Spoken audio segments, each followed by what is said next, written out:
அப்துல்லா அவர்கள் வருகிறார்கள். கல்விதான் சேர்ந்தது என்பது அப்துல்லா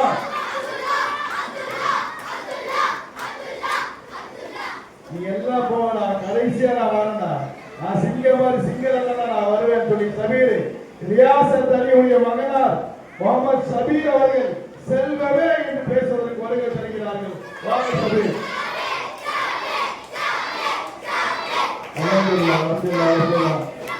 ஹஜ்ரத் அவர்கள் இன்ஷா அல்லாஹ் பட்டிமன்றத்தில் அவருடைய பொறுப்பை ஒப்படைத்திருந்தார். ஹஜ்ரத் நிமிடம் பொறுப்பேற்றுவாங்க. சலாம் அலைக்கும். அஸ்ஸலாமு அலைக்கும் வரஹ்மத்துல்லாஹி வபரகாத்துஹு. கண்ணியமிக்க அவர்களே, இன்னும் மதரசாவுடைய பேராசிரியர்களே, இன்னும் பட்டூர் பெரிய பள்ளிவாசல் நிர்வாக இன்னும் மாணவ செல்வங்களே, பெற்றோர்களே, அல்லாஹ் தஆலா இன்று ஒரு அருமையான மஜ்லிஸிலே நமக்கெல்லாம் வாய்ப்பு கொடுத்திருக்கிறார். பிள்ளைகளை எந்த அளவுக்கு தயார் செய்திருக்கிறார்கள் உலமா பெருமக்கள் என்பதை கண்கூடாக காணும் பொழுது ஒரு மிக கண்குளிர்ச்சியான ஒரு தருணமாக இருக்கிறது. பிள்ளைகள் ஏதேதோ பிரச்சனைகள், ஏதேதோ சிரமங்கள், இவைகளை எல்லாம் தூரமாக தள்ளி வைத்துவிட்டு பிள்ளைகளுடைய வளர்ச்சி எந்த அளவுக்கு இருக்கின்றது என்பதை காண்பதற்காக பெற்றோர்கள் எல்லோரும் அணிதிரண்டு வந்திருப்பது கண்கொள்ளா காட்சியாக இருக்கிறது. அதிலே முக்கியமாக நல்ல ஒரு ஆரோக்கியமான தலைப்பு என்னவென்றால், நல்ல வாழ்வுக்கு மிகவும் தேவையானது கல்வியா அல்லது செல்வமா என்ற ஒரு ஆரோக்கியமான தலைப்பு. அந்த தலைப்பிலே மாணவர்களை இரண்டு புறங்களிலிருந்தும் உலமாக்கள் என்ன செய்திருக்கிறார்கள், தயார் செய்திருக்கிறார்கள். கல்வி என்ற தலைப்பிலேயும் அவர்களுக்கு தேவையான அனைத்து ஊக்கங்களையும் கொடுத்திருக்கிறார்கள். செல்வம் என்ற தலைப்பிலேயும் அவர்களுக்கு அனைத்து ஊக்கங்களையும் கொடுத்திருக்கிறார்கள். அல்ஹம்துலில்லாஹ், அவர்களை நாம் கருத்து மோதல்களோடு இப்பொழுது அவர்களை மோதல்களும் யார் வெற்றி பெறுகிறார்கள் என்பதையும் இன்ஷா அல்லாஹ் நாம் இருந்து காண்போம். ஆரம்பிங்க.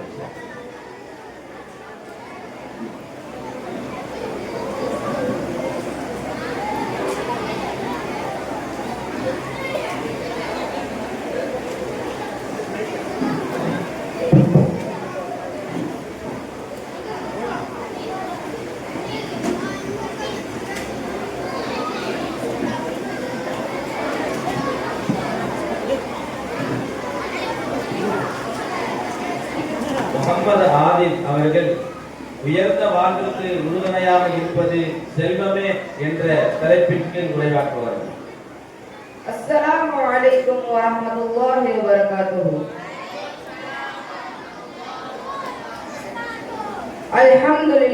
அல்ஹம்துலில்லாஹி ரப்பில் ஆலமீன் வஸ்ஸலாத்து வஸ்ஸலாமு அலா சய்யிதினா முஹம்மதின் வ ஆலிஹி வ ஸஹ்பிஹி அஜ்மஈன். அம்மா பஅத். அளவற்ற அருளாளனும் நிகரற்ற அன்புடையவனுமாகிய அல்லாஹ்வின் திருநாமம் கூறி உரையாடலாம் செய்கிறேன். உயர்ந்த வாழ்விற்கு உறுதுணையாக இருப்பது கல்வியா செல்வமா என்ற தலைப்பில் இங்கே ஒரு அழகான பட்டிமன்றம் நடந்து கொண்டிருக்கிறது. இந்த பட்டிமன்றத்தை சீரும் சிறப்போடும் நடத்தி கொண்டிருக்கிற எங்கள் பள்ளி ஹதரத்மார்களே, சட்டைப்பை நிறைய ரூபாய் நோட்டுகளை அடுக்கி வைத்து கம்பீரமாய் ஒய்யாரமாய் அமர்ந்திருக்கிற மதனந்தபுரத்தின் மண்ணின் மைந்தர் எங்கள் அருமை நடுவர் அவர்களே, செல்வ செழிப்பால் முகத்தில் மகிழ்ச்சியோடு அமர்ந்திருக்கும் எனது அணியின் செல்வந்தரே, பாவம் சாப்பிட்டு பல நாள் ஆன மாதிரி முக வாட்டத்தோடும் ஏக்கத்தோடும் அமர்ந்திருக்கிற எதிரணி ஓட்டாண்டிகளே, இந்த பட்டிமன்றத்திற்கு வருகை தந்திருக்கும் பள்ளி நிர்வாகிகளே, ஜமாத்தார்களே, எனது அருமை தாய்மார்களே, உங்கள் அனைவருக்கும் என் இதயம் என்னும் பள்ளத்திலிருந்து துள்ளி எழும் சலாமை கூறி என் உரையை ஆரம்பம் செய்கிறேன். அஸ்ஸலாமு அலைக்கும் வரஹ்மத்துல்லாஹி வபரகாத்துஹு. உயர்ந்த வாழ்விற்கு உறுதுணையாக இருப்பது செல்வம் தான் என்று நான் பேச வந்திருக்கிறேன். நடுவர் அவர்களே, இன்னைக்கு காசு இல்லாம எதுவுமே நடக்காது, எந்த மதிப்புமே கிடையாது. ஒரு கவிஞன் கூட அழகாக பாடினா, கையிற்கும் பையிற்கும் ஓட்டம் இருந்தால் கூட்டம் இருக்கும் உன்னோடு, தலைகளையாட்டும் பொம்மைகள் எல்லாம் தாளங்கள் போடும் தன்னோடு. பணம் இருந்தாதாங்க மதிப்பு மரியாதை எல்லாமே. பணம் இல்லைன்னா நம்மள ஒரு பயம் மதிக்க மாட்டான். அது ஏன் பணம் இல்லைன்னா நம்ம சொந்தக்கார கூட கிட்ட வர மாட்டான். பச்ச முட்டாளுங்களா, நல்லா கேளுங்க. ஒரு ஆளை பார்த்து நான் கேட்டேன், ஏங்க அந்த கார்ல போறாரு அவர் உங்க சொந்தக்காரர் தானே அப்படின்னு. அதுக்கு அவர் சொன்னாரு, ஆமாங்க அவர்லாம் ரொம்ப பெரிய ஆளாயிட்டாரு, அதனால எங்களை கண்டுக்கிறதே இல்லை அப்படின்னு சொன்னாரு. சரி, சாப்பாட்டு கூட வழி இல்லாம ஒருத்தர் கூலி வேலை பாக்குறாரு, அவரும் உங்க சொந்தக்காரர் தானே அப்படின்னு கேட்டேன். அதுக்கு அவர் சொல்றாரு, ஆமாங்க இப்ப நாங்க அவரை கண்டுக்கிறது இல்லை. பாத்தீங்களா நடுவர்களே, கார்ல போறவரு இவரை கண்டுக்கிறது இல்ல, கூலி வேலை பாக்குறவரை இவர் கண்டுக்கிறது இல்ல. அப்ப என்ன அர்த்தம்? பணம் தாங்க எல்லாமே. ஏன்பா படிச்சவங்களா நல்லா தெரிஞ்சுக்குங்க, துட்டு இல்ல உங்க சொந்தக்காரன் கூட உங்களை மதிக்க மாட்டான். அது ஏன் உங்க புள்ள கூட உங்களை மதிக்காது. அதைத்தான் ஒரு கவிஞன் அருமையா பாடுனா, பானையில சோறு இருந்தா பூனை கூட சொந்தமடா, பெட்டியில பணம் இல்ல பெத்த புள்ள கூட சொந்தம் இல்ல. அதனால படிப்பெல்லாம் மூட்டை கட்டிட்டு எங்களை மாதிரி சம்பாதிக்கிற வழியை பாருங்க. என்ன அடுத்து நடுவர் அருவர்களே, ஒரு பழமொழி ஒண்ணு அழகாக சொல்லுவாங்க, மணி இஸ் குட் சர்வன்ட். அதாவது பணம் தான் நம்மளுக்கு நல்ல பணியாளன். இன்னைக்கு உண்மை நிலவரம் அப்படிதாங்க இருக்குது. ஒரு மனிதனுக்கு அவனுக்கு தேவையான எல்லாத்தையும் செஞ்சு கொடுக்கிறது பணம் தாங்க. பணம் இல்லைன்னா எதையுமே பெற முடியாது.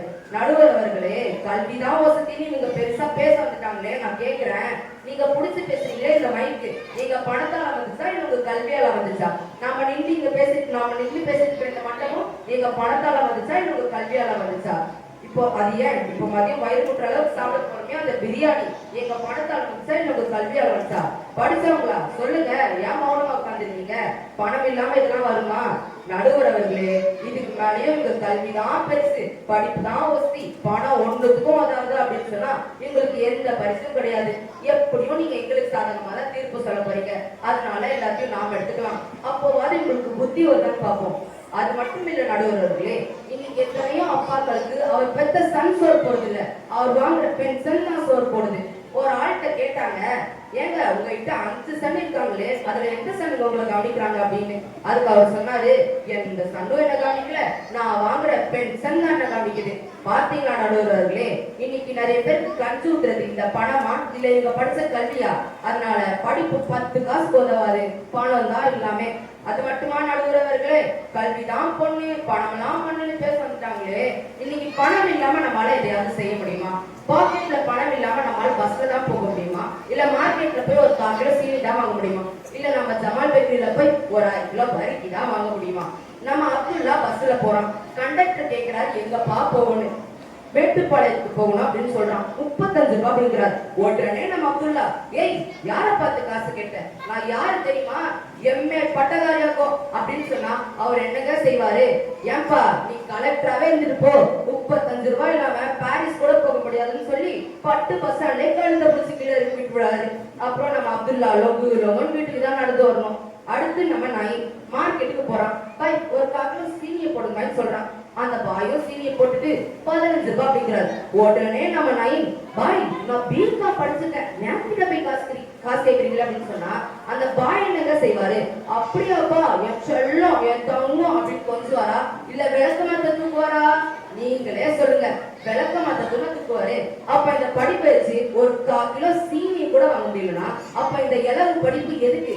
எனவே அன்பான நடுவர்களே, இன்னைக்கு நம்ம குடும்பத்தை கவனிக்க பணம் தேவை, உறவினர்களுக்கு உதவ பணம் தேவை, ஒரு திருமணம் நடத்த பணம் தேவை, ஒரு நிகழ்ச்சி நடத்த பணம் தேவை, நம்ம இறந்துட்டா நம்மள அடக்கம் பண்றதுக்கும் பணம் தேவை, ஏன் ஒரு வாய் சோறணும்னா கூட அதுக்கும் பணம் தேவை. பிறப்பு முதல் இறப்பு வரை பணம் இல்லாம நம்மளால வாழவே முடியாது. எனவே உயர்ந்த வாழ்விற்கு உறுதுணையாக இருப்பது செல்வமே செல்வமே செல்வம் என்று கூறி விடைபெறுகிறேன். அஸ்ஸலாமு அலைக்கும் வரஹ்மத்துல்லாஹி வபரகாத்துஹு. முகமது ஆதில் அவர்கள் ரொம்ப சிறப்பாக அவருடைய கருத்தை எத்தி வைத்தார்கள். அந்த பாய் விளக்கமாத்த தூக்குறாரோ இல்லையோ, இன்னும் கொஞ்ச நேரம் விட்டுருந்தா ஆதில் விளக்கமாத்த தூக்கியிருப்பார் போல் தெரியுது. அந்த அளவுக்கு ஆக்ரோஷமான பேசி தெளிவான நடைமுறையில நம்மளுக்கு சொன்னாங்க. உண்மை அதுதான். போய் 1/4 கிலோ சீனி கேட்டாலும் சரி, ஒரு தேங்காய் பத்தை கேட்டாலும் சரி, பிகாம் அங்க உதவாது. எம்காம் அங்க உதவாது. என்னதான் உதவும்? பணம் தான் உதவும்.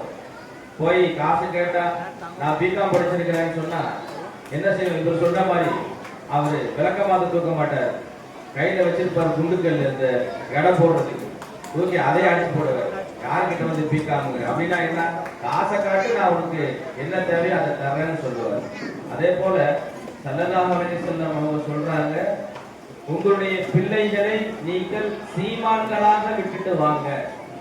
ஒண்ணுமில்லாத ஓட்டாண்டிகளா விட்டுட்டு நீங்க மௌத்தா போடாதீங்க. உங்களுக்கு பாத்தியா கூட ஓத மாட்டாங்க. எங்க அப்பா என்ன சேர்த்து வச்சான் எனக்கு, அவனுக்கு என்னதுக்கு நான் பாத்தியா ஓதணும், அவனுக்கு என்னதுக்கு நான் குரான் காணி வச்சு ஓதணும், எங்க அப்பா எதுவுமே எனக்கு சேர்த்து வைக்கலையே, கணக்கை தானே வச்சுட்டு போனா அப்படின்னு சொல்லி நாக்கு மேல பல்ல போட்டு பேசுவான். புரியுதா? அப்போ காசு எவ்வளவு தூரத்துக்கு நம்ம கபருக்கு போனா கூட நம்ம பிள்ளை என்ன செய்யறான்? நம்மளை வஞ்சி கொட்டிக்கிட்டே இருப்பான், நம்மளை திட்டி தீர்த்துக்கிட்டே இருப்பான். காரணம் என்ன? பண காசு இல்லாம விட்டுட்டு போயிட்டார். ஸல்லல்லாஹு அலைஹி வஸல்லம் சொன்னாங்க, நீங்க உங்கள் பிள்ளைகளை சீமான்களாக விட்டுட்டு வாங்க. அவங்களுடைய தண்ணீரையும் பெற்றவர்களாக நீங்க என்ன செஞ்சீங்க? உங்க பிள்ளைகளை உலகத்துல விட்டுட்டு வாங்க, அவங்களை கையேற்றக்கூடிய நபர்களாக ஆக்கிட்டு வந்துடாதீங்க என்பதாக என்ன செஞ்சாங்க? ரசூலுல்லாஹி ஸல்லல்லாஹு அலைஹி வஸல்லம் சொன்னாங்க. அப்போ நம்முடைய வாழ்வுக்கு ரொம்ப ரொம்ப பணம் தேவைப்படுது என்ற கருத்தை ரொம்ப தெளிவாக என்ன செஞ்சாங்க? முகமது ஆதில் அவர்கள் என்ன செஞ்சாங்க? நமக்கு முன்னாடி எடுத்து வச்சாங்க. இந்த கருத்தை மறுதலித்து பேசுறதுக்கு அடுத்து அப்துல்லா அவர்கள் கல்விதான் நம்முடைய நல்ல வாழ்வுக்கு சிறந்தது என்பதை எடுத்து சொல்வதற்காக வேண்டி அப்துல்லா அவர்கள் வருகிறார்கள். அஸ்ஸலாமு அலைக்கும் வரஹ்மத்துல்லாஹி வபரகாத்துஹு. அல்ஹம்துலில்லாஹ் அல்ஹம்துலில்லாஹி ரப்பில் ஆலமீன் வஸ்ஸலாத்து வஸ்ஸலாமு அலா சய்யிதினா முஹம்மதின் வ ஆலிஹி வ ஸஹ்பிஹி அஜ்மஈன். பசிக்கின்ற மனிதனுக்கு ருசிக்கின்ற உணவளித்து ரசிக்கின்ற இறைவனுக்கே புகழளிக்கும் உதவதாக சத்திய தூதர் சன்மார்க்க போதர்கள் நபிகள் நாயகம் ரசூலே கரீம் ஸல்லல்லாஹு அலைஹி வஸல்லம் அவர்கள் மீதும் அவர்களின் குடும்பத்தார்கள், தோழர்கள் மற்றும் அனைவர் மீதும் அல்லாஹ்வின் அன்பும் அருளும் உண்டாவதாக. உயர்வான வாழ்விற்கு உறுதியாக என்பது கல்வியே நான் பேச வந்திருக்கிறேன். அன்பான நபர் அவர்களே, அந்த புழுதுனா யாரும் தெரியுமா? பொய் பத்தினா யாரும் தெரியுமா? மண்டை இருக்கும், ஆனா மூளை இருக்காது, அவர் யாரும் தெரியுமா? சத்தம் இருக்கும், ஆனா பேச்சு ஒண்ணுட்டே இருக்காது, அவராட்சி யாரும் தெரியுமா? அவரும் நம்ம ஆதித்தான். இப்படி எல்லா மக்களுக்கும் சொந்தக்காரர் நம்ம ஆடில் வந்தாரு. குழு பூஜைக்காக சோதனை மச்ச கட்டினா பணம் பண்ணணும் பேசுறாரு. பணம்னா பணம் கூட வாய பழக்கம் போல நம்ம ஆதில் வாய பழக்க மாட்டாரா என்ன? பழக்கத்தான் செய்வாரு. வந்தாரு, பணம் நான் சொந்தக்காரன் மதிக்க மாட்டான், மதிக்க மாட்டான், அப்படி இப்படின்னு கத்துனாரு. நான் கேட்கிறேன், அந்த பிள்ளைக்கு சின்ன வயசுல நம்ம ஸல்லல்லாஹு அலைஹி வஸல்லம் சொல்லி தந்த மாதிரி மார்க்க கல்வியும் ஒழுக்கத்தையும் முறையா கொடுத்திருந்தா எங்களை தான் பெற்றவங்களுக்கு பெருமை சேர்த்துப்போம். ஆனா நீங்க என்ன செய்யறீங்க? சின்ன வயசுலயே காசு கொடுத்து ஊதாரித்தனமா வரைக்கிறீங்க. பின்ன போய் உங்களை மதிப்பா? எங்களை மாதிரி கொஞ்சம் மாச்சு மார்க்க கல்வியை கொடுத்து வளர்த்து பாருங்க, அப்புறம் உங்க தலைக்கு மேல வச்சு கொண்டாடுவோம். அடுத்து இந்த மாதிரி பணத்தால வந்துச்சா கல்வியால வந்துச்சா? இந்த மண்டபம் பணத்தால வந்துச்சா கல்வியால வந்துச்சா? இந்த பரிசு பணத்தால வந்துச்சா கல்வியால வந்துச்சா? நம்ம சாப்பிட போற பிரியாணி பணத்தால வந்துச்சா கல்வியால வந்துச்சா? அப்படி இப்படின்னு கொதிச்சாரு. நான் கேட்கிறேன், அன்பான தாய்மார்களே, சகோதரர்களே, இன்னைக்கு நம்ம எல்லா வேலையும் விட்டு விட்டு இங்க வந்து உட்கார்ந்து இருப்பது இந்த பரிசு இந்த மாதிரி முத்து பார்க்கவா, இல்ல பிரியாணி சாப்பிட்டு போகவா? இல்லையே, இந்த மாதிரி மாசமானவங்களோடு ஒழுக்கத்தையும் கல்வியையும் பார்த்து கூலி வருவதற்காக வந்துட்டோம்.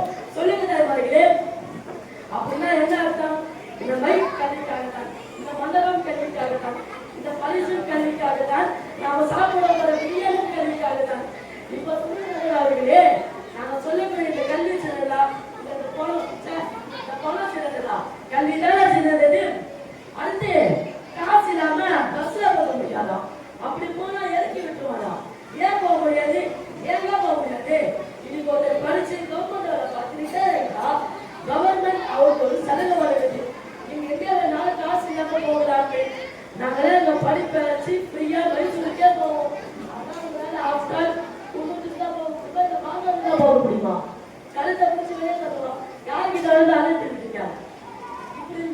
பத்தி சொன்னா சொல்லிக்கிட்டே இருக்கலாம். அப்புறம் நைட் ஆயிடும். விஷயத்துக்கு வர அன்பான நடுவர்களே, படிப்பே தேவையில்லை, பணம் தான் முக்கியம் பேச வந்துட்டாங்களே. இன்னைக்கு ஒரு அலுவலகத்துக்கு போட்டாலும் படிப்பு தேவை, ஒரு அரசாங்க வேலைக்கு போட்டாலும் படிப்பு தேவை. தொட்டில் முதல் மரண கட்டில் வரை, பிறப்பு முதல் இறப்பு வரை மனிதன் அவசியம் பெறுகிறது படிப்பு. நடுவர்களே, இப்ப ஒரு 4 பாயிண்ட் சொல்ல போறேன், நோட் பண்ணி வச்சுக்கோங்க. முதல் பாயிண்ட், உலகத்தில் வரையாம் குர்ஆனில் அல்லாஹ் சொன்ன முதல் வார்த்தை இக்ரா, படி ஓது என்பதுதான். எனவே கல்வி சிறந்தா இல்ல செல்லம் சிறந்ததா? அது மட்டுமா? குர்ஆனில் அல்லாஹ் நபியை பார்த்து கூறுகிறான், குர் ரப்பி ஸித்னி இல்மா, நபியே கல்வியை தாய் என்று கேளுங்கள். இது ஒரு மனுஷனுக்கு கல்வி கிடைத்திருக்கால் மற்றெல்லாம் தானாக கிடைக்கிறது. அந்த சுலைமான் அலைஹிஸ்ஸலாம் அல்லாஹ் கேட்கிறா, நபியே உங்களுக்கு அறிவு வேணும், அதிகாரம் வேணும் மாட்டே. நபி சொன்னாங்க, எனக்கு அறிவு தான் வேணும். அல்லாஹ் என்ன சொல்றான், நபியே நீங்க அறிவு தேவையான காரணத்தால் அறிவையும் வச்சுக்கோங்க, அதிகாரத்தையும் வச்சுக்கோங்க. எனவே நாங்க சொல்லக்கூடிய இந்த அறிவு சிறந்ததா இல்ல பேராசை பிடிச்ச பணக்காரங்கள பணம் சிறந்ததா? கல்வி தான் சிறந்தது. 4வது பாயிண்ட், அதுல சுலைமான் அலைஹிஸ்ஸலாம் கூட கல்வி மூலமா தான் சும்மா இருக்காங்க. ஆரம்பத்துல செய்யாத ஒருத்தர் சிறையில் அடைக்கப்பட்டாங்க. அரசியல் கண்ட கணக்கு விளக்கம் சொல்ல யாருமே இல்லை. அப்படி யூசுப் அலைஹிஸ்ஸலாம் விளக்கம் சொல்லி விடுதலையும் கிடைச்சிட்டு ஆட்சி கட்டிலையும் கிடைச்சிட்டு. எனவே கல்வி சிறந்ததா இல்ல செல்வம் சிறந்ததா? இப்படி கல்விதான் உயர்ந்தது என்பதற்கு அடுக்கடுக்கான ஆதாரங்கள் சொல்லலாம். எனவே அந்த டீம்ல அடுத்து யாராவது பேச வரும்போது நினைக்கிறீங்க, கண்டிப்பா வர மாட்டாங்க. அவங்க எல்லாம் மண்ணில மூலைன்னு வந்துச்சுன்னா, அந்த மூலையில அறிவுன்னு வந்துச்சுன்னா கண்டிப்பா தொழிற்காலம் ஓடிடுவாங்க. நினைக்கிறேன் நடுவர்களே, இக்குழுவில் சாதித்தவர்கள் எல்லாம் கல்வி கொண்டுதான் சாதித்தார்கள், உயர்ந்தவர்கள் எல்லாம் கல்வி கொண்டுதான் உயர்ந்தார்கள், வெற்றி பெற்றவர்கள் எல்லாம் கல்வி கொண்டுதான் வெற்றி பெற்றார்கள். எனவே உயர்ந்த வாழ்விற்கு உறுதுணையாக இருப்பது கல்வியே கல்வியே கல்வியே என்று கூறி விடை பெறுகிறேன். இன்னும் என் தேவை முடியவில்லை. அடுத்து என் தோழன் வருவான், அறிவிக்கலைகளை அள்ளி வீசுவான், காத்திருக்கள் என்று கூறி விடை பெறுகிறேன். அஸ்ஸலாமு அலைக்கும் வரஹ்மத்துல்லாஹி வபரகாத்துஹு.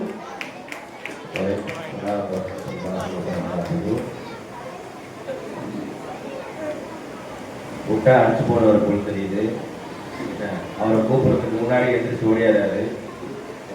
அந்த அளவுக்கு பிள்ளைங்க ஆர்வமா இருக்கிறாங்க. ரொம்ப அருமையான ஒரு கருத்தை அப்துல்லா அவர்கள், மாணவர் அப்துல்லா அவர்கள் எடுத்து வச்சாங்க. 4 பாயிண்ட் சொன்னாரு. அதுல 2வது பாயிண்ட் அல்லாஹ் தஆலா குர்ஆன்ல சொல்றான், ரப்பி ஜித்னி இல்மா, ரப்பே எனக்கு கல்வி ஞானத்தை அதிகப்படுத்தி கொடு. வெறும் கொடுன்னு மட்டும் கேட்க சொல்லல, அதிகப்படுத்தி கொடு என்பதாக அல்லாஹ் தஆலா ஒரு விஷயத்தை கேட்க சொன்னான்னு சொன்னா அது அறிவை மட்டும்தான், கல்வியை மட்டும்தான். பணத்தை பத்தி, காசு பணங்களை பத்தி அல்லாஹ் தஆலா குர்ஆன்ல சொல்ல போகும்போது அதை ஒரு பித்தனான்னு சொல்றான். காசு பணம் கையில வந்துருச்சுன்னு சொன்னா இல்லாத பிரச்சனைகள்லாம் வந்துடும். ஆனா எனக்கு காசு பணத்தை அதிகமா கொடுன்னு அல்லாஹ் கேட்க சொல்லல. என்ன சொல்றான்? கல்வியை அதிகமா கொடு என்பதாக அல்லாஹ் தஆலா கேட்க சொல்றான். அதிகத்துக்கு ஒரு அளவு கிடையாது, குறைவுக்கு ஒரு அளவு உண்டு. குறைச்சிக்கிட்டே போனா லாஸ்ட்ல 0 வந்து முடிஞ்சு போயிடும். ஆனா அதிகத்துக்கு 1 போட்டு 0 போட்டுக்கிட்டே போனோம்னு சொன்னா கிலோமீட்டர் கணக்குல போட்டுக்கிட்டே போலாம், அவ்வளவு இருக்கு. அப்ப அதிகமாக அல்லாஹ் தஆலா எதை கேட்க சொன்னா குர்ஆன்ல? கல்வியை தான் கேட்க சொன்னான். அப்ப கல்வி என்பது தமிழ்ல சொல்வாங்க, சான்றோர்கள் செல்லும் இடமெல்லாம் சிறப்பு என்பதாக. ஒரு கல்வி கற்ற மாபேதை ஒரு இடத்துக்கு போறாருன்னு சொன்னா, அதே இடத்துல ஒரு செல்வந்தர் போறாருன்னு சொன்னா 2 பேருக்கு மதிப்பு எப்படி இருக்கும் அப்படின்னு சொன்னா, கல்வி கற்றவருக்கு தான் முதலாவது மதிப்பு. அவர் தான் எங்க போய் உட்காருன்னு சொன்னா சிம்மாசனத்துல போய் உட்காருவார். அந்த சிம்மாசனத்தை நீ வேணா வாங்கி கொடுக்கலாம். யாரு? அந்த பணக்காரர் செல்வந்தர் என்ன செய்யலாம்? அந்த சிம்மாசனத்தை ஸ்பான்சர் பண்ணலாம், வாங்கி கொடுக்கலாம். அதுல போய் உட்கார முடியாது. உட்கார்வதற்கு தகுதியானவர் யார்? கல்வி கற்ற மாமேதை. கல்விதான் என்ன செய்யும்? அவர்களை இந்த உலகத்திலையும் உயர்த்தும், மறு உலகத்திலையும் உயர்த்தும் என்பதை வலியுறுத்தி அவருடைய கருத்தை ரொம்ப தெளிவாக நமக்கு முன்னால் என்ன செய்தார்? அப்துல்லா மாணவர் அவர்கள் நமக்கு முன்னால் எடுத்துரைத்தார். அவர்களை அவருடைய கருத்துக்கு மறுதளித்து பேசுவதற்காக எங்களுக்கு செல்வம்தான் முக்கியம் என்ற கருத்தை சொல்வதற்கு முகமது ஷபீர் அவர்கள் இப்பொழுது வருகிறார்கள். अस्सलाम वालेकुम व रहमतुल्लाहि व बरकातुहू। अल्हम्दुलिल्लाहि रब्बिल आलमीन वस्सलातु वस्सलामु अला सय्यिदिना मुहम्मदिन व अला आलिहि व ஸஹ்பிஹி அஜ்மாயின்। செல்வம் தான் உயர்ந்த வாழ்க்கைக்கு உறுதுணையாக இருக்கும் என்று நான் உறக்க சொல்ல வந்திருக்கிறேன். நடுவர் அவர்களே, எதிரிமையில இருந்து இனத்து தவளை வந்துச்சு. யாருன்னு தெரியுமா? நம்ம அப்துல்லா. மேடையில நீங்க அழகா பேச சொன்னா கிணத்துக்குள்ள இருந்து கத்துற மாரி கத்துறாரு நம்ம அப்துல்லா. ஏன்பா அப்துல்லா, ஒன்னாலதான் முடியலையே, ஏன் இப்படி போட்டு கத்துற? சரி கத்துனிய, அதுல ஏதாவது ஒண்ணு உருப்படியா இருந்துச்சா? ஒண்ணுமே இல்ல. நடுவர் அவர்களே, நம்ம அப்துல்லா வந்து நம்ம கல்விக்காக, இந்த மண்டபம் கல்விக்காக, இந்த பரிசு கல்விக்காக, ஏன் இப்ப நம்ம சாப்பிட போற பிரியாணி கூட கல்விக்காக, அப்படி இப்படின்னு சொன்னாரு. எல்லாமே கல்விக்காக தான். இப்ப யார் இல்லைன்னா நான் என்ன கேட்கிறேன்? உங்க படிப்பை வச்சு இதெல்லாமே வாங்க முடியுமா? ஆனா நாங்க எங்க பணத்தை வச்சு இந்த உலகத்தையே வாங்குவோம். ஆனா நீங்க உங்க படிப்பை வச்சு ஒரு 5 ரூபாய் பிஸ்கெட் வாங்க முடியுமா? அல்லது குண்டு சீட்டை வாங்க முடியுமா? கீழே கடந்தவனா பொறுக்கலாமே தவிர அதை கூட உங்க படிப்பை வச்சு வாங்க முடியாது. உங்க படிப்பை வச்சு ஒரு 5 ரூபாய் பிஸ்கெட் கூட வாங்கவில்லை வழி இல்லாட்டி அந்த இளவரசை படிப்பதற்கு, அந்த கருமாந்தரை படிப்பதற்கு.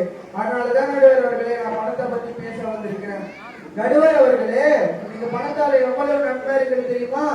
ஆனா அன்னைக்கு சுதேசி கப்பல் வாங்குறதுக்கு வாவூசி பணம் இல்லாம கஷ்டப்பட்டப்போ ஹாஜி பக்கீர் முகமது அவங்க தான் 2 லட்சம் கொடுத்து உதவி செஞ்சாரு. 2 லட்சம் கொடுத்து உதவி செஞ்சது மட்டுமா? கப்பல் பணம் கொடுத்து நம்ம நாட்டு கப்பலை நம்ம காப்பாற்றினாரு. அவரு ஹாஜி பக்கீர் போய் கொடுத்தாரு. உங்களை மாதிரி ஒண்ணுமே இல்லாத பக்கீர் சேவாங்க கொடுத்திருப்பாரா? சொல்லுங்க நடுவர் அவர்களே, உங்களை மாதிரி ஒண்ணுமே பக்கீர் சேவாங்க கொடுத்திருப்பாரா? அறிஞர் பெருநாசா கிட்ட பணத்தை பத்தி கேட்கப்பட்டுச்சு. அப்ப அவர் சொன்னாரு, பணம் ஒரு பொக்கிஷம், அது நிறைய பேர் தவறா நினைக்கிறாங்க, அதனாலதான் காலங்காலமா ஏழையாவே இருக்கிறாங்க அப்படின்னு சொன்னாரு. அநேகமா அவர்களை பழைக்க தெரியாத 2 பேரை பத்தி தான் சொல்லியிருப்பாருன்னு நினைக்கிறேன். அருமையான நடுவர் அவர்களே, நம்ம அப்துல்லா வந்து 4 பாயிண்ட் சொன்னாரு. ஆனா நான் 2 பாயிண்ட் நறுக்குன்னு சொல்றேன், கேட்டுக்கோங்க. அருமையான நடுவர் அவர்களே, இவங்க பணத்தை பத்தி குறை சொல்ல வந்துட்டாங்க. ஆனா அல்லாஹ் என்ன சொல்றான்னு தெரியுமா? நீங்க தொழுகையை முடித்து விட்டால் பூமியில் பரவி சென்று என் அருளை தேடுங்கள். இந்த பசங்க மாதிரி வீட்டிலேயே ஒண்ணு முட்டலா உட்கார்ந்துட்டு இருக்காதீங்க அப்படின்னு சொல்றான். பாத்தீங்கன்னா நடுவர் அவர்களே, அல்லாவே அறிவியல் சொன்ன விஷயத்தை போய் இவங்க நாசம் என்று பேச வந்திருக்காங்களே, இவங்களை என்ன சொல்றது? நடுவர் அவர்களே, இவங்க சொல்றாங்க பணம் நாசத்தை ஏற்படுத்தும், பணம் அழிவை ஏற்படுத்தும். காரணம் பாத்தீங்களா? அவரு பாத்தீங்கன்னா இவரை பாத்தீங்கன்னா சொன்னாரு. நான் கேட்கிறேன், ஆட தெரியாத கூத்தாடி தெருக்கோணலா இருக்குன்னு சொன்ன கதையாவுல இருக்கு. ஏன் பணத்தை முறையா சேமிச்சு வெற்றி பெற்றவங்க இல்லையா? கண்மணி நாயகம் ஸல்லல்லாஹு அலைஹி வஸல்லம் அவர்களோட அன்னை மனைவி ஹதீஜா ரலியல்லாஹு அன்ஹா மிக பெரிய ஒரு செல்வச்சீமாட்டி. அவங்க முறையா சேமிச்சு அந்த பணத்தை தீனுக்காக செலவழிக்கவில்லையா? அதனாலதான் அல்லாஹ்வே அவர்களுக்கு சலாம் சொல்லிவிட்டான். யாருக்கு கிடைக்கும் இந்த பாக்கியம்? யாருக்கு கிடைக்கும் இந்த பாக்கியம்? அந்த பணத்தை வச்சு அவங்க பாக்கியத்தை அடைஞ்சாங்க. அந்த பணத்தை போய் குறை சொல்லலாமா? எல்கேஜி சேர்றதா இருந்தா கூட 10,000 இருந்து 15,000 கொண்டான்னு கேட்கிறான். உங்க படிப்புக்கே காரணமா இருக்குது. 10,000 நீ குழந்தை எடுத்துக்கிறது 1 லட்சம் கேட்கறாங்க. 10,000 இருந்து 15,000 கொண்டான்னு கேட்கிறான். உங்க படிப்புக்கே காரணமா இருக்குது எங்க பணம். அந்த பணத்தை போய் அழிவுன்னு சொல்லலாமா? ஏறி வந்த ஏணியை எட்டி உதைக்கலாமா? இன்னைக்கு 1ஆம் கிளாஸ் பாஸ் ஆகாதவன் தான் பதவியில இருக்கிறான். கையெழுத்து கூட ஒழுங்கா போட தெரியாதவன் தான் கல்வி அமைச்சர் இருக்கிறான். என்ன காரணம்? துட்டு தாங்க. பணம் பாதாளம் வரைக்கும் போகணும் சும்மாவா சொல்லியிருக்காங்க?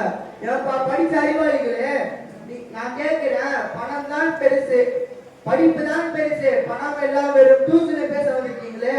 உண்மையாலவே பணம் தான் பெருசு. பணத்தை வச்சு எதை வேண்டாலும் வாங்கலாம். உண்மையா இருக்கா?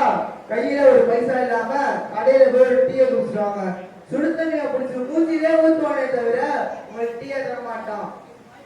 உங்க படிப்பை வச்சு ஒரு டீயை கூட வாங்க வழி இல்லாட்டி அந்த படிப்பு எதுக்கு? பெருசா படிப்பு கல்வின்னு பேச வந்துட்டாங்க. அது மட்டுமல்ல நடுவர்களே, இன்னைக்கு ஒரு செல்வந்தரை கண்டா உலகமே மரியாதை கொடுக்குது. எந்த வாசலா இருந்தாலும் அவருக்காக திறக்குது. அவரோட புன் சிரிப்புக்காக எத்தனையோ உள்ளங்கள் இயங்குது. அவரோட கணைப்பு சத்தம் கேட்டாலே எத்தனையோ காலங்கள் தானா எழுந்திருக்குது. செல்வந்தர்களுக்கு சமுதாயத்துல இந்த அளவுக்கு மரியாதை இருக்கு. ஆனா உங்களுமே படிச்சவங்க ஒரு வேலையை செய்ய எத்தனை பேரோட காலில் போய் விழுக வேண்டியது இருக்கு. உங்களோட மானத்தை குழி தோண்டி புதைக்கிற இந்த படிப்பு நமக்கு தேவையா? எனவே நடுவர்களே, உயர்ந்த வாழ்க்கை உறுதுணையாக இருப்பது கல்வி அல்ல, செல்வம் தான் என்று நம்பி இவர்களுக்கு சாட்டையடி கொடுப்பீர்களாக என்று நம்பி விடைபெறுகிறேன். அஸ்ஸலாமு அலைக்கும் வரஹ்மத்துல்லாஹி வ பரகாத்துஹு.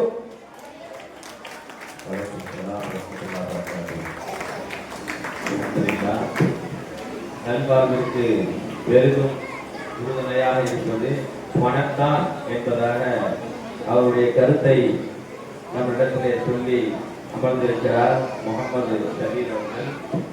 ஸல்லல்லாஹு அலைஹி வஸல்லம் அவங்க ஒரு துஆ செய்றாங்க. எப்படின்னு சொன்னா, அல்லாஹும்ம இன்னா நஊது பிக்க மினல் குஃப்ரி வல் ஃபக்ரி வ அஸாபில் கப்ர்.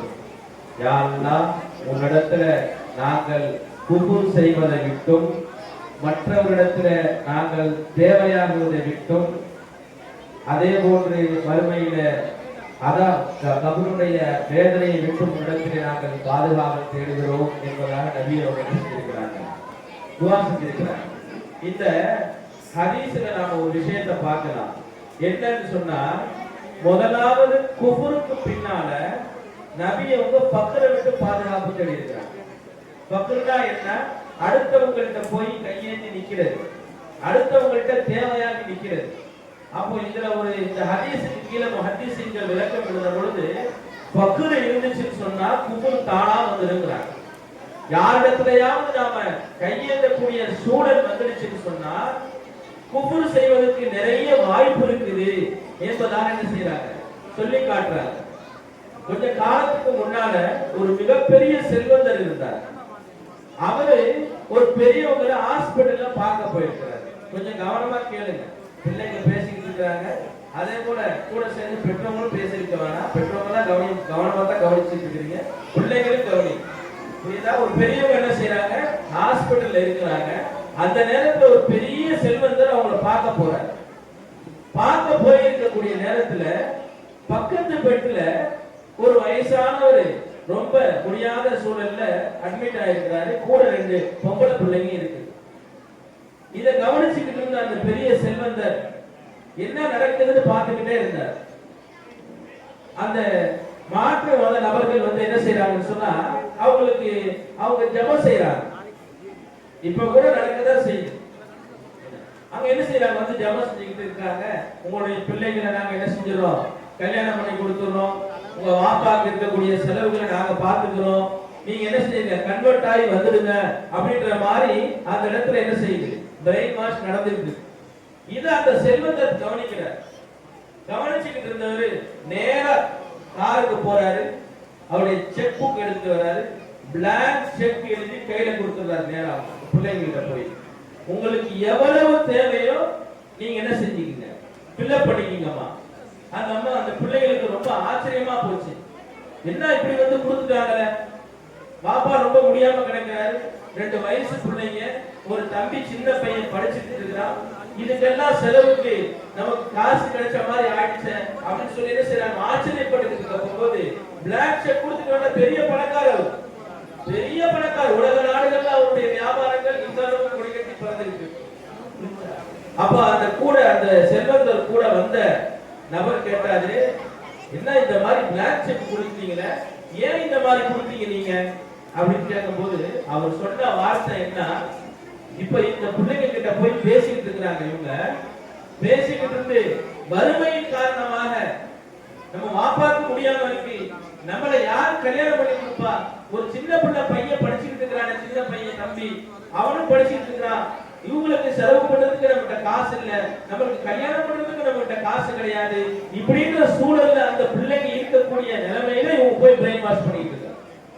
அப்படி பிரெயின் வாஷ் பண்ணி இவங்க போயிட்டா ஈமான இழந்து போயிடுவாங்க. நான் இந்த லட்சக்கணக்கான ரூபாய்களை விட அந்த பிள்ளைகளுடைய ஈமானத்தான் பார்த்தேன். அதனால இந்த காசை கொடுத்து இந்த ஈமான நான் வாங்கிக்கிட்டேன் அப்படின்னு சொல்லி என்ன செஞ்சாங்க, அந்த செல்வந்தர் பதில் சொன்னார். அப்போ அந்த இடத்துல அவங்க கிட்ட காசு இல்லாததன் காரணமாக தனக்கோ தன்னுடைய தந்தைக்கோ செலவு செய்து கொள்வதற்கு பணம் இல்லாததன் காரணமாக ஒருவேளை என்ன செஞ்சிருக்கலாம், நவுதுபில்லா அண்ணா பாதுகாத்திருக்கிறோம், என்ன செஞ்சிருக்கலாம், அவங்க குபுர்ல போய்வதற்கு என்ன செய்து வாய்ப்பு இருக்குதா இல்லையா? அந்த குபுரியத்தை தடுத்தது இந்த பணம் தான். இந்த காசு இருந்ததுனால அதை விட்டு எரிஞ்சாரு. நீங்க எவ்வளவு வேணுமோ ஃபில் பண்ணிக்கீங்க, உங்களுக்கு எவ்வளவு தேவையோ ஃபில் பண்ணிக்கீங்க அப்படின்னு சொல்லி என்ன செஞ்சாரு, காசை விட்டு எரிஞ்சதின் காரணமாக என்ன செய்யறது, செத்தும் கொடுத்தார் சீதக்காரின் பேர் இருக்கு இல்லையா? அது போல என்ன செஞ்சாரு, காசு கொடுத்துட்டு வந்துட்டாரு. அப்ப அந்த ஈமான பாதுகாத்தது அந்த பணம் தான் அந்த நேரத்துல அப்படின்றது என்ன செய்யுது, இவங்க சொல்லப்படுது. அந்த கருத்து நமக்கு ஞாபகத்துக்கு வருது.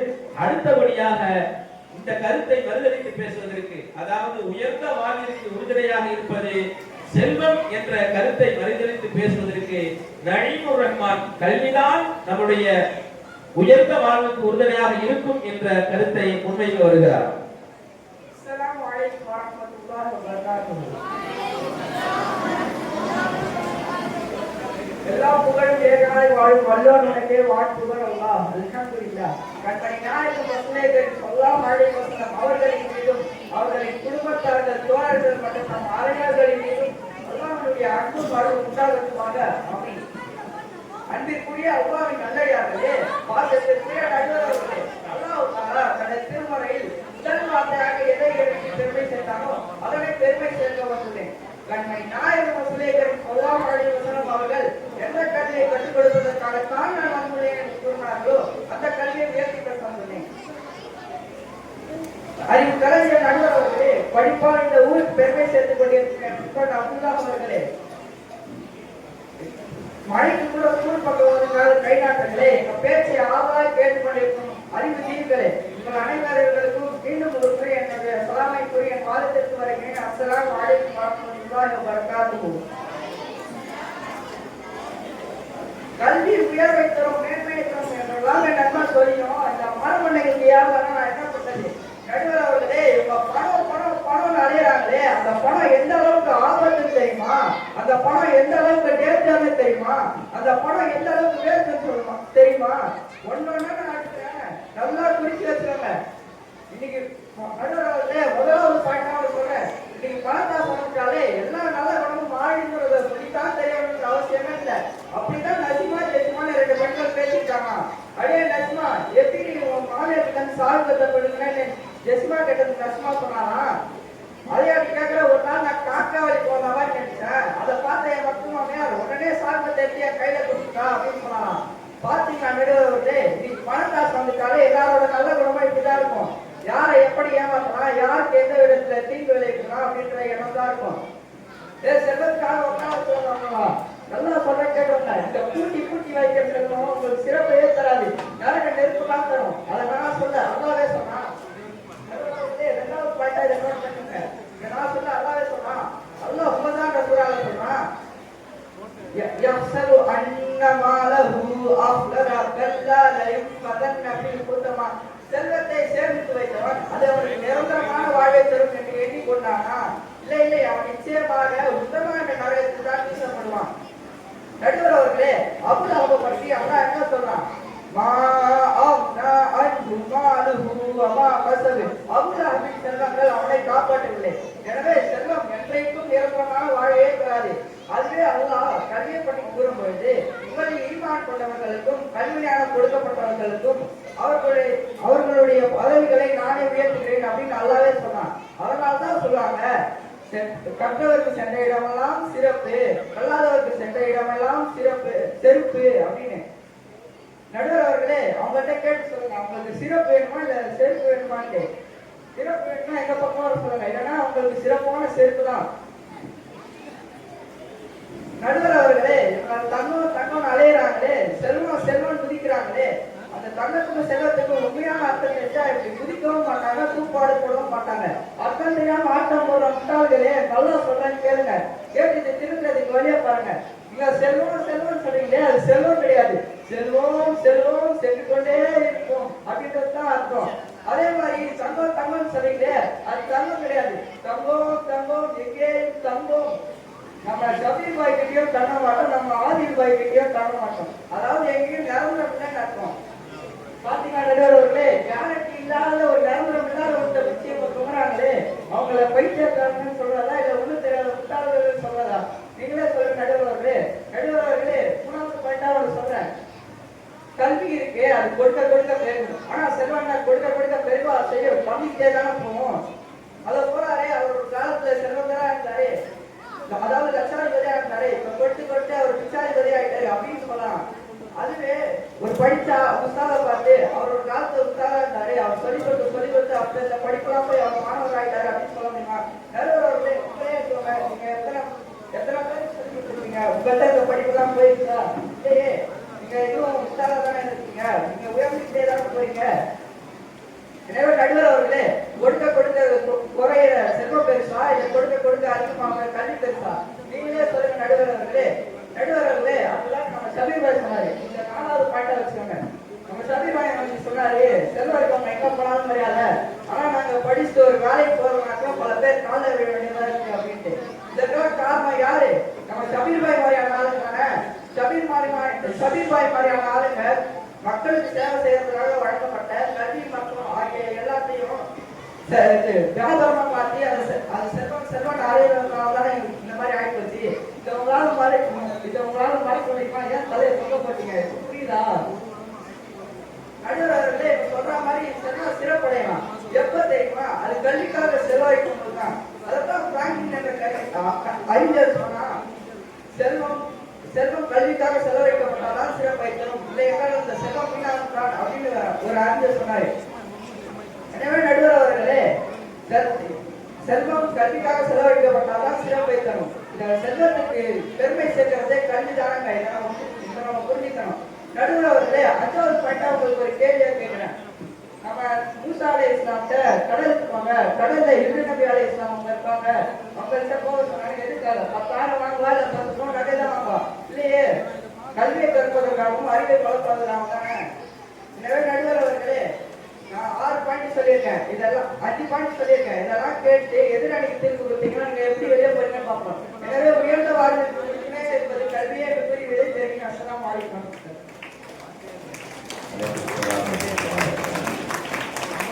கல்விதான் சிறந்த வாழ்விற்கு உறுதுணையாக இருக்கும் என்ற கருத்தினை நஈமுர் ரஹ்மான் அவர்கள் ரொம்ப அதிரடியாக அவர்கள் சொல்லிவிட்டு அமர்ந்திருக்கிறார்.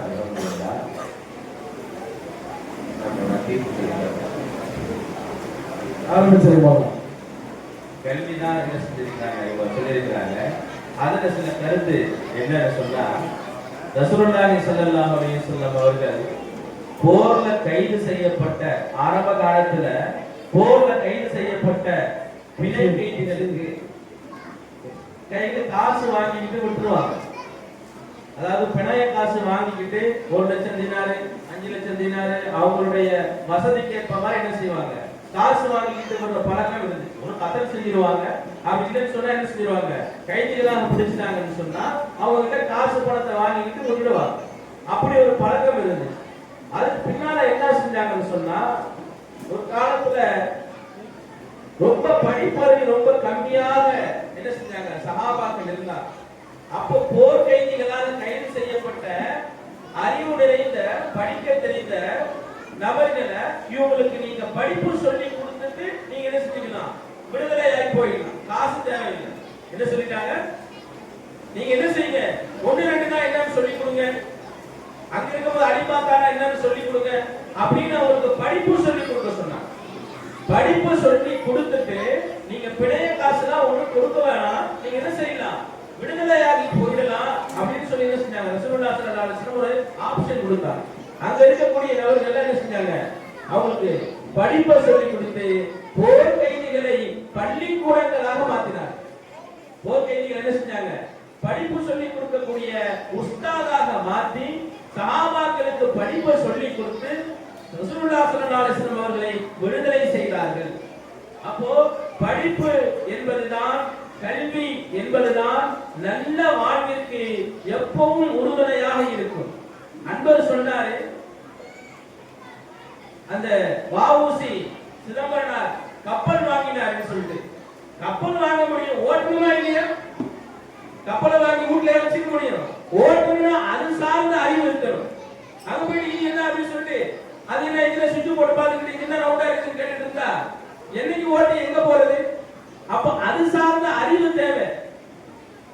கல்வி காசு பணம் இருக்கிறது, இது அல்லாஹ்வுடைய புறத்துல இருந்து வர்றது. நபி ஈசா அலைஹிஸ்ஸலாத்து வஸலாம் ஒரு ஊருக்கு போனாங்க. அந்த ஊர்ல போனா அந்த ஊர்ல எல்லாம் பெரிய பெரிய பணக்காரங்க, எல்லாரும் பெரிய பெரிய பணக்காரங்க. ஒண்ணு எத்தனை கேட்டா 11 தான். சுத்தமா அறிவே கிடையாது, சுத்தமா அறிவே கிடையாது. செருப்பு போட தெரியாது, லெஃப்ட் கால்ல ரைட்டுக்கு போடுவா, ரைட் கால்ல லெஃப்ட்டுக்கு போடுவா.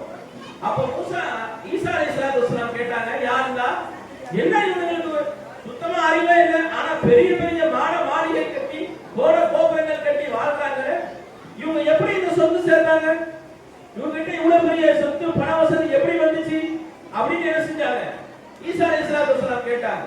அப்போ அல்லாஹ் தஆலா பதில் சொன்னா, நபி ஈசா அலைஹிஸ்ஸலாத்து வஸலாம் அவர்களே, இந்த காசு பணம் என்பது அவருடைய சாமர்த்தியத்தினாலோ இல்ல அவருடைய திறமையினாலோ கொடுக்கப்பட்டது அல்ல. அல்லாஹ் தஆலா யாருக்கு நாடாலும் அவங்களுக்கு கொடுப்பான் என்பதை உங்களுடைய உம்மத்தில போய் நீங்க சொல்லுங்க. அவன் அறிவுனால சேர்க்க முடியாது. டபுள் டிகிரி படிச்சவன் என்ன சொல்லிக்கிறான்? வேலை செய்யறாங்களா இல்லையா? அவன் அறிவால என்ன செய்ய முடியாது, அதை சேர்க்க முடியாது. காசு பணத்தை அல்லாஹ் தான் கொடுப்பான், காசு பணத்தை அல்லாஹ் தான் கொடுப்பான். ஆகையினால அறிவில்லாதவங்க கூட என்ன செய்வாங்க? காசு பணத்தை வச்சிருப்பாங்க. புரியுதா? அப்போ இங்க என்ன சொல்ல வரக்கூடிய கருத்து என்னன்னு சொன்னா, கல்வி இருக்குது, அறிவு இருக்குது. இந்த அறிவு இங்கோடு நின்றாது. ஹதீஸ் எப்படி? உங்களுக்கு தெரிந்த ஆயத்திலே குர்ஆனை நீங்க ஓதிக்கொண்டே போங்கள், அந்த ஆயத்து எங்கே நிறைவு பெறுகிறதோ அதுதான் உங்களுடைய தங்குமிடம் என்பதாக சொர்க்கத்திலே சொல்லப்படும் என்பதாக என்ன செய்யப்படுது? ஹதீஸ் நமக்கு வருது. எவ்வளவு காசு வச்சிருக்கீங்க? நீங்க பாட்டுக்கு வாங்கிட்டே வாங்க, உங்க காசு பணம் முடிஞ்சவங்க உங்களுக்கு அந்த இடத்துல கொடுப்பேன் அல்லாஹ் தஆலா சொன்னானா? இல்ல. ஹாஃபில்களுக்கு அல்லாஹ் தஆலா என்ன செய்வானா? மறுமையில அவர்களுடைய தந்தைக்கு தங்கத்தினால் ஆன கிரீடத்தை அல்லாஹ் தஆலா என்ன செய்வான்? கொடுத்து இவர் ஹாஃபிலுடைய தந்தை என்பதாக எல்லா மக்களுக்கும் மத்தியிலே, மனுஷர் எவ்வளவு பேர் இருப்பாங்க? கோடான கோடி மக்கள் இருப்பாங்க. அத்தனை கோடான கோடி மக்களுக்கு மத்தியிலே ஹாஃபில்களுடைய, அதாவது அறிவு சார்ந்த அந்த கிதாப், அல்லாஹ்வுடைய அந்த கிதாபை படித்த அந்த அறிவாளி, அறிவுன்னு சொன்னாலே அது இல்முல்லா, அல்லாஹ்வை பத்தி உண்டான அறிவு தான். கல்வின்னு சொன்னாலே அது அல்லாஹ்வை பத்தி உண்டான கல்விதான்.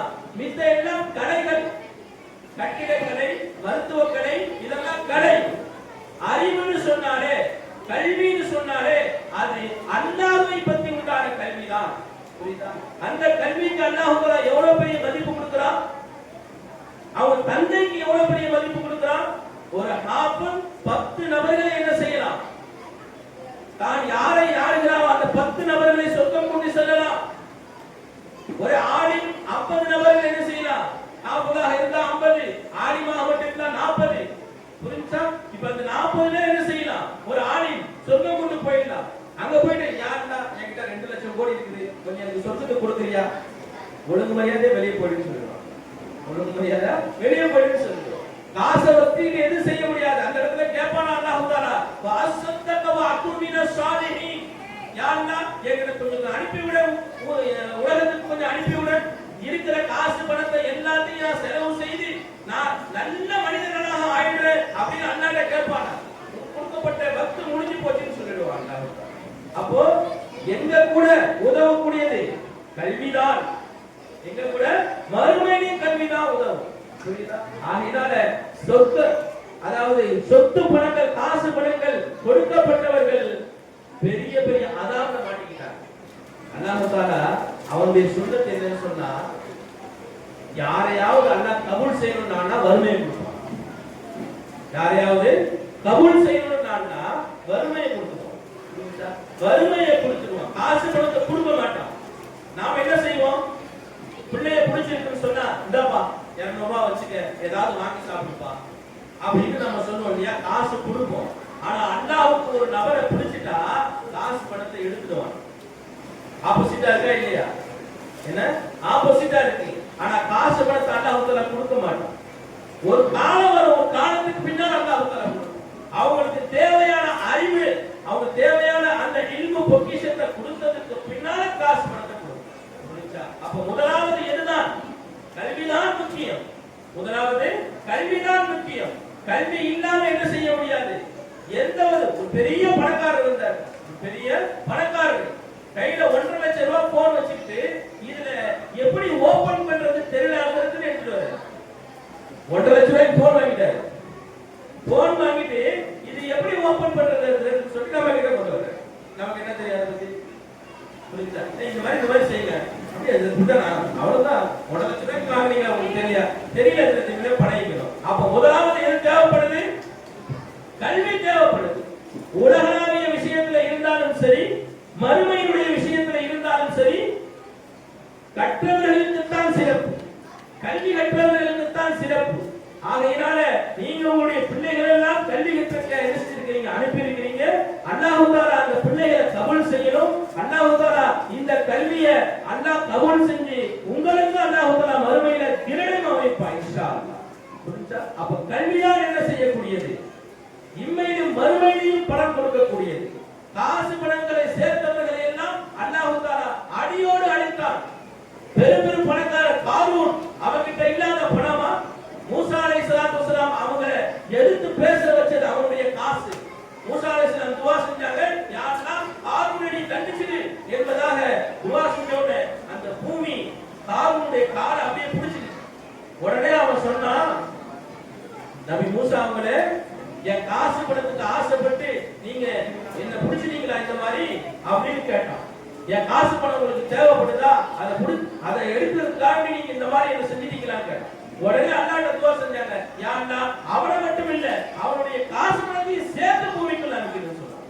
அவருடைய சொத்து எவ்வளவு தெரியுமா? அவருடைய சொத்தினுடைய கஜானாவின் சாவிகளை 70 ஒட்டகங்கள் சுமக்கும். கஜானாவை இல்ல, கஜானாவினுடைய சாவியை இந்த ஃபுல்லா ரூம்ல ஃபுல்லா பணம் அடுக்குறீங்க, நகை அடுக்குறீங்க, இந்த சாவியை தூக்கி போட்டு 10 பேர் வேணுமா? ஜிப்பா பாக்கெட்ல போட்டு போயிடலாமா இல்லையா? அது போல அல்லாஹ் தஆலா அவங்க கொடுத்த சொத்து எவ்வளவு பெருசு? அந்த கஜானாவினுடைய சாவியை சுமப்பதற்கு 70 ஒட்டகங்கள் தேவை. அவ்வளவு பெரிய சொத்துக்கு சொந்தக்காரனாக இருந்தா அந்த சொத்து தான் மூசா அலைஹிஸ்ஸலாத்து வஸலாம் அவர்களை எதிர்த்து பேசுறது. நபியை எதிர்த்து என்ன செஞ்சிச்சு? பேச வச்சு ஈமானை இழந்து போனா காரூன். காரணம் என்ன? அவகிட்ட இருந்த சொத்து, அவகிட்ட இருந்த பணம். பணம் வேணான்னு சொல்லல, பணம் வேணான்னு சொல்லல, படிப்போட சேர்ந்த பணம் இருக்கணும், கல்வியோட சேர்ந்த பணம் இருக்கணும். அப்பதான் அந்த பணத்தை எங்க செலவு செய்யணும், எங்க செலவு செய்யக்கூடாது என்ற வரமுறை தெரியும். இல்லைன்னு சொன்னா இவர் என்ன செய்வாரு? தேவையில்லாத இடங்கள்ல பிஸ்மில்லா சொல்லி சாராயம் கொடுக்கிற மாதிரி ஆயிடும். பிஸ்மில்லா சொல்லி சாராயம் குடிச்சா கூடிடுமா? கூடாது இல்லையா? அது போல தேவையில்லாத காரியங்கள் என்ன செய்வாரு? பணத்தை செலவு செஞ்சிடுவார்.